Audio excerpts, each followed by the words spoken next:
Photography is a way to show people life, and especially the Palestinian photograph. I met a photographer in Palestine, and he told me, if people whose history has been negated, images are the only proof. And that was one thing that encouraged me to show more pictures from Palestine and to go to Palestine and take many, many pictures to show the situation in this country. And that was that made my relationship to photography much more stronger, because I know every picture tells a story, and behind every picture is a story and a human. And that's very important for me. My first trip to Palestine was when I was 20 years. It was 40 years ago. I traveled alone with backpacking, you know, when you were young, you travel around.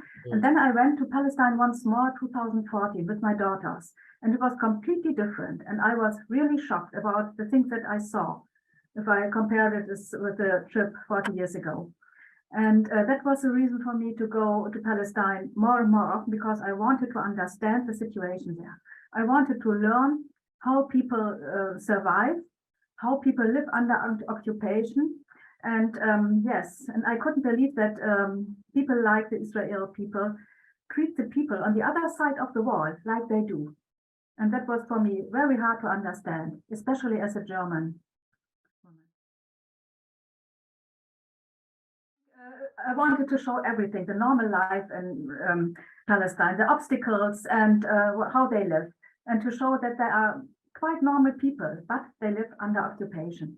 And that's what my first exhibition was, The Wall, Living Under Occupation. That was my first exhibition in Germany, to show the situation of the Palestinian people, the agriculture, the craft work, and so on, and then the humans. A small Bedouin village in Negev, and I wanted to learn how the Bedouins live. Without water, you know, they have a lot of obstacles. They don't have water, and the flocks of them, they get, the Israel soldiers spread them. And so they have a quite very hard life.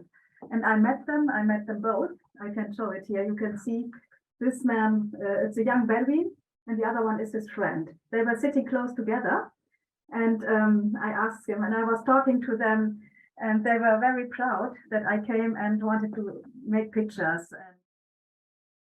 Taki is an artist who has an idea, who has a story, and then he tries to paint this story.